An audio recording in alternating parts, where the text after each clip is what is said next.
गुरुपादोदकं ते। अर्चनीय वंदनीय प्रातः स्मरणीय श्री सतगुरुदेव महाराज की कृपा से अध्यक्ष महोदय, उसका संचालक महोदय और सभी संत चरण, दूर दराज से पधारे हुए जिज्ञासी भक्तजन एवं आदिशक्ति मंगलमयी माता और बहनों, परमात्मा के इस विराट स्वरूप के लिए मैं नमन करता हूँ।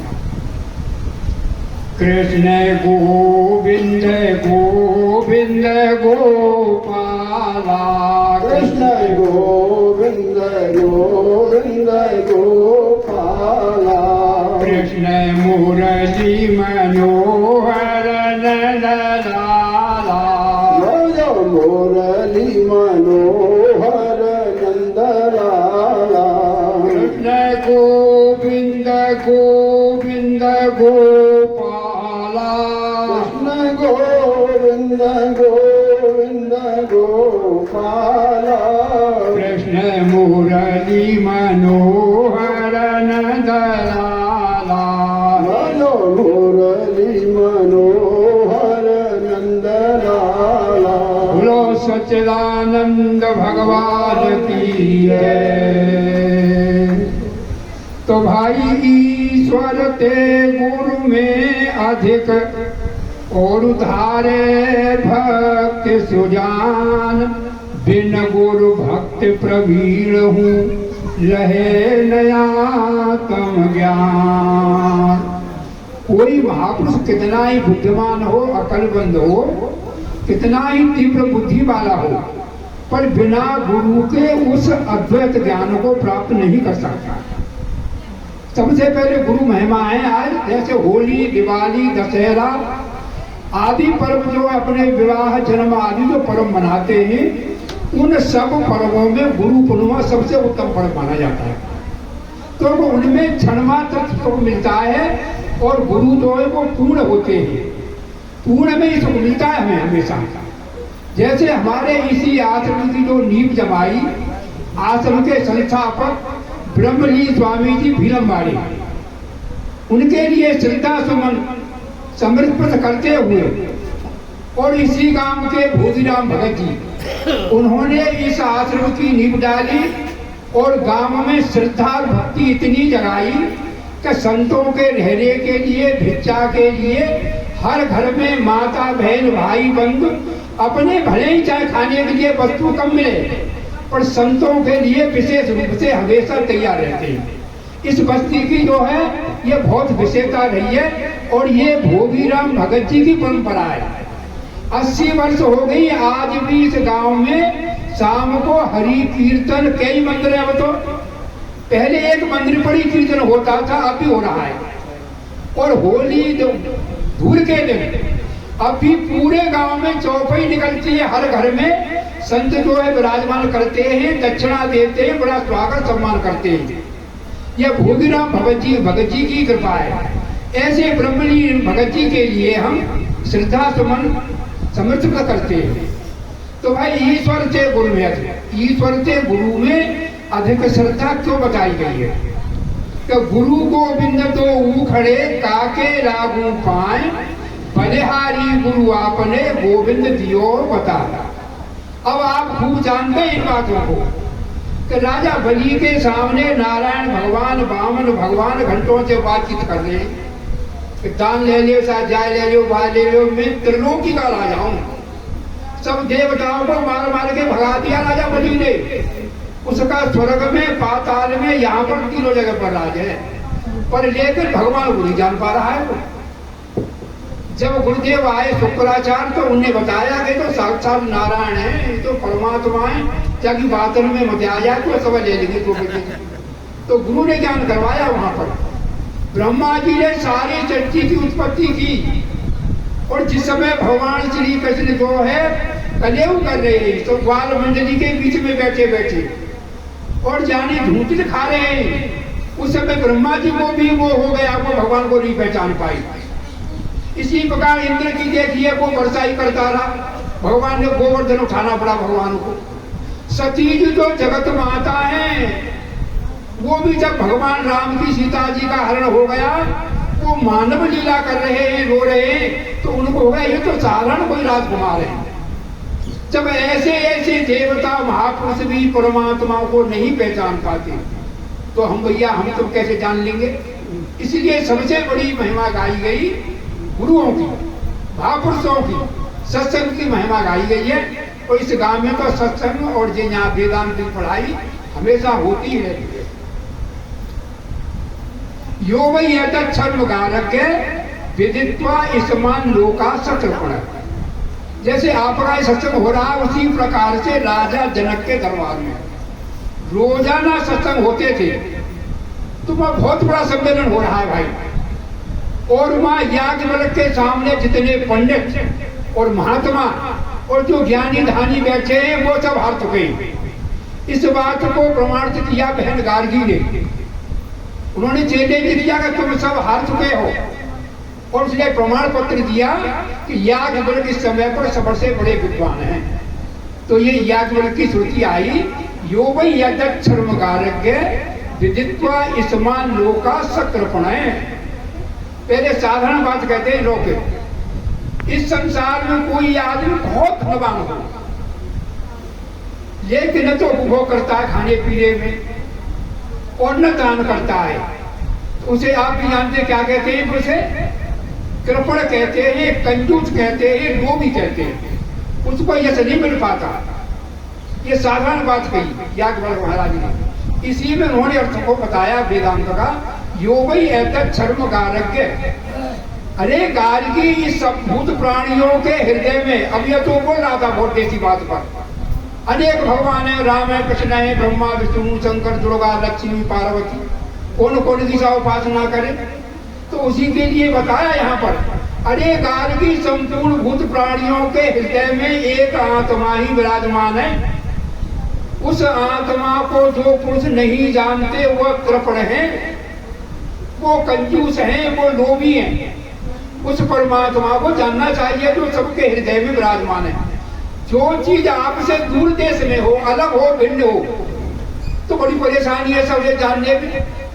लेकिन जो आपके हृदय में ही विराजमान है उसे हम नहीं जानते, तो ये तो हमारी भाई बहुत बड़ी कंजूसी है, बड़े लोभी है, फिर तो हम नहीं जान पाते। और भी बताया, अन्यथा संत महात्मान यो अन्यथा प्रतिपद्यते किम तेनम न कितम पापम चौरेणा पाप हारुणा। अरे जी परमात्मा गार्गी संपूर्ण है जो में विराजमान है, और इसको नहीं जानता वो तो बड़ा पापी है। मैं नहीं करा, श्रुति बोल रही है। और चोर कहा उसे भाई, चोर है भाई वो तो, फिर जो अपने पास है, अपने हृदय में विराजमान है, और हम उसे नहीं जान पाते, वो तो चोर है फिर। और चोर और कामी पुरुष देखिए, नीच काम कौन सा नहीं कर सकता, फिर वो सभी कर्मों को कर सकता है। इसलिए अपने हृदय में जो परमात्मा वो एक ही है, उसी को जानो। उसी के लिए सभी शास्त्र जो है प्रतिपादन करते हैं। अच्छा, यो क्षर्मकारकी विदित्वा इसमान लोका सब ब्राह्मण। और उसका अर्थ बदला उन्होंने थोड़ा सा, उनने के इस अक्षर परमात्मा को जो जान लेता है वो ब्राह्मण है।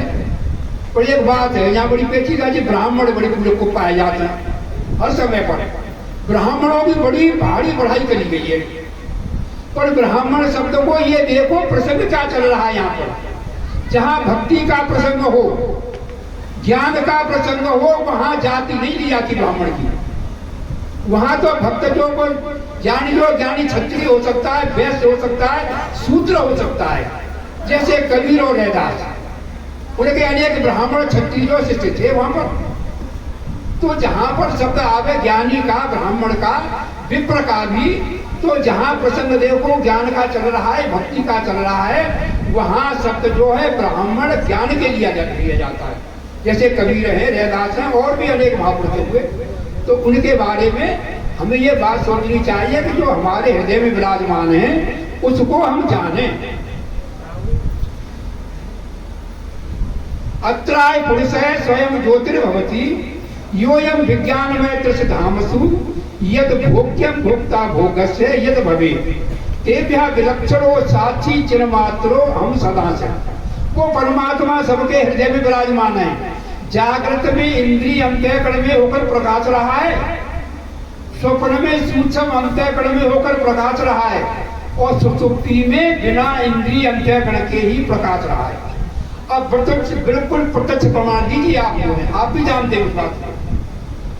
जब आप कोई स्वप्न देखते हैं, गंगा जी नहा रहे हैं, आपका विवाह हो गया वहां पर, बेटा नाती पंथी संती अथंती हो गए वहां पर, राजा बन गए, भिखारी बन गए, जो भी आप दृश्य देख रहे हैं वो दृश्य हमेशा प्रकाश में दिखता है।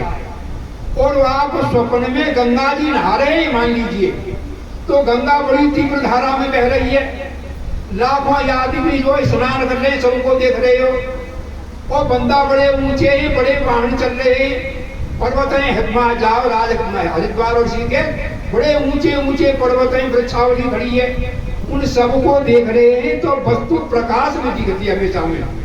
तो आप ये बताएं, आप जब स्वप्न देख रहे हैं तो आप आंख नीच करके देखते हैं या खोल करके देखते हैं?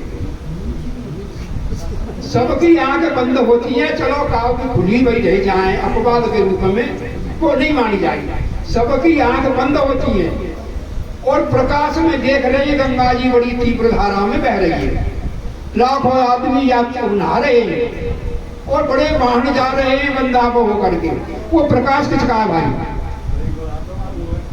तो बिल्कुल प्रत्यक्ष हो गया नहीं हो गया आत्मा? हम तो ढूंढते हैं परमात्मा को, अभी बोला समझो जितना हम कठिनता से देखते हैं कि हमको वो साधन के द्वारा मिलेगा, ऐसे मिलेगा वैसे अब नहीं मिलेगा वो। अरे तुमने जैसे किसी बेटा बेटी का विवाह होता है, बेटी अपने पति को पति मान लेती है हमेशा के लिए, पति अपनी पत्नी को हमेशा के लिए मान लेता है। हमने अपने अपने बहन भाई चाचा ताऊ नाना फूफा सबको सहजता से मान लिया है, कोई परेशानी नहीं है वहां पर, लेकिन भगवान को नहीं मान पाते, ये बड़ी समस्या है। अनेक साधन कर रहे हैं, शास्त्र खूब याद है भरपूर, पर बैठे थे हमें भाई साहब, नेक कोई बात कड़ी आ जाए तो बस आग बबूला है जाते हैं। हम में तो बड़ी गुस्सा बढ़ रही है, मैं कह रहा हूँ अपनी लोग मत क्रोध चार को ज्यादा कहते हैं, और जो कहते हैं ज्यादातर कि ये आचरण की जो व्यवस्था है, स्वामी तो चले सरल स्वभाव के हैं कि चाहे आचरण में कोई ईंट उखाड़े तो मने ना करेंगे, नला उखाड़े तो मने ना करेंगे। और मैं थोड़ा रोक देता हूँ लोगों को, अरे स्वामी बड़े कड़वे स्वभाव के, अरे कड़वे स्वभाव के नहीं, बिगड़ अनुशासन के भाई कहीं शासन नहीं चलता, उसकी व्यवस्था के लिए मास्टर पूछता है बच्चों को, तो वहां पर उनके सुधार के लिए, पढ़ाई के लिए पूछता है बच्चों को, कोई दुश्मनी थोड़ी है मास्टर के बच्चों से। तो इसलिए वहां पर जो प्रकाश है बिल्कुल खुलेआम प्रकाश है। किसका प्रकाश है? वो आत्मा का प्रकाश है। और एक बात मैं अगर करनी सी कह रहा हूँ, उल्टी सी लगेगी, बुद्ध तो मैं ये संसार सबरा परमात्मा से बना है, यदा भूत प्रतिभाव में कत्तम मनुपस्थिति, और एक ये वही भूतात्मा भूते भूते व्यवस्थित है, एकता बहुता चैव दृश्यते जल चंद्रमा, हजारों हट रखे हुए पानी भरा हुआ उपाधि है, तो हजारों चंद्रमा दिख रहे, पर चंद्रमा एक ही है। पर मैंने जान बुझ के उल्टी बात कह रहा हूं, मैं कहूँगा आपको लगे उल्टी बात कह रही है। शास्त्रों ने तो ये प्रमाण दिया, वास्तव में महापुरुषों ने, और महारामायण का प्रमाण, रामायण सबरे पुराण कह रहे हैं, सब कह रहे हैं कि संसार बना, लेकिन कछु महापुरुष करेंगे संसार बनाना है, तीनों काल में आए बना संसार, और जब बनाए के हम ऐसे फंस गए जहां में जगत बनाएंगे। तो एक बात देखो, शास्त्र की जानी तो संसार की बनाने की प्रक्रिया सबने कही, लेकिन देश काल की उत्पत्ति किसी ने नहीं की। यहां विचार लाओ आपको, आप वेदों को पढ़िए, उपनिषदों को पढ़िए, पुराणों को पढ़िए, किसी शास्त्र को पढ़िए, देश काल की उत्पत्ति कहीं नहीं किसी शास्त्र ने। और जब देश काल की उत्पत्ति नहीं कही तो बिगड़ देश काल के वस्तु बन कहाँ जाए? यहाँ सत्संग हेरो तो जी स्थान है, जगह है, काल है, जाओ 4 बजे तक, सवेरे 8 बजे से 4 बजे तक समय है, और जी जगह का है। और जब वहाँ देश भी ना है, काल भी ना है, समय ही ना है, तो संसार कहाँ से बनो? मेरा निवेदन है, संसार विभाग सतह है।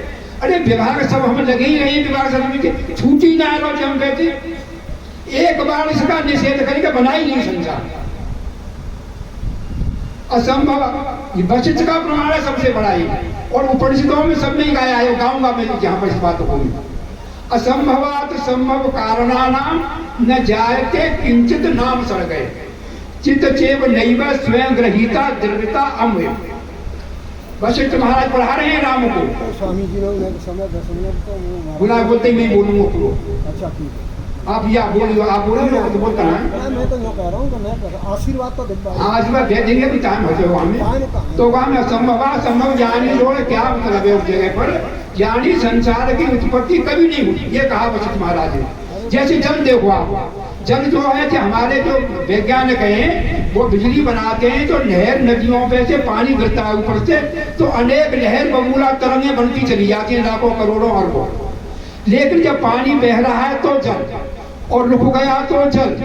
अच्छा, तरंग है, लहर है, बबूला है, तरंग में कितने % पानी है और कितने % वहां में जल है, वो लहर है, बताओ भैया। चल पानी पानी है वहां पर, लहर कहां पे आ गई वहां। इसी प्रकार ये संसार है, बस हमारी तुम्हारी कोई सत्ता नहीं, पर सत्ता जाके सत होकर बैठ गई है। सत्यत्व सुखत्व रमणीय, इसीलिए हम इसे रमण कर रहे हैं। सुख मिल रहा है, बेटे से मिलेगा, पत्नी से मिलेगा, और सम्मान ने तो मर ही जा रही है। बस अभी मेरा अपमान करते तो चलो नाराज हो जाऊंगा बहुत ज्यादा है कि तो जहाँ सम्मान के लिए मरे जा रहे, तो बिन सामग्री उपजत जाते, बिन सामग्री उपजत जाते, और स्वप्न सत्य सब मिथ्या जाते। देश काल को लेस न जामे, और सर्व जगत उपजत है तामे। स्वप्न समान झूठ जग जानो, और लेस सत्यता को मत मानो। स्वप्न माह जागृत नहीं जैसे, और जागृत माह स्वप्न नहीं जैसे। तो ज्ञानी उन्होंने कहा बिन सामग्री, स्वप्न में कोई सामने तो ब्याह भयो माँ, न राजा बने, और संतान है और नो है वो कछु ना भयो माँ, प्रतीति मात्र है वहां पर। बिन सामग्री उपजत जाती, और उन्होंने फिर कहा कि देश काल को लेस न जामे, उसे ब्रह्म में देश काल बिल्कुल नहीं है। जो निर्विकार है, निराकार है, अक्रिय है, उसमें देश काल और संसार बन ही नहीं सकता कभी। ये तो जानी जिज्ञासु को, अधिकारी को समझाने के लिए निरी प्रक्रिया बनाई जाती है कि नो भयो और नो भयो साझे तुम्हारे। तो देश काल को लेस न जामे, सर्व जगत को बजत है तामे। स्वप्न के समान है ये संसार। स्वप्न 100% झूठा है तो 100% झूठ हो, लेकिन हमें 100% साँचो मालूम पड़ हो। जा वजह से संसार हमने छूटना है बाबत हुई, तो सत्यत्व सुखत्व रमणीय जे हमें से निकल ना पाओ, तो जा हमारे जा में लगे रहते हैं।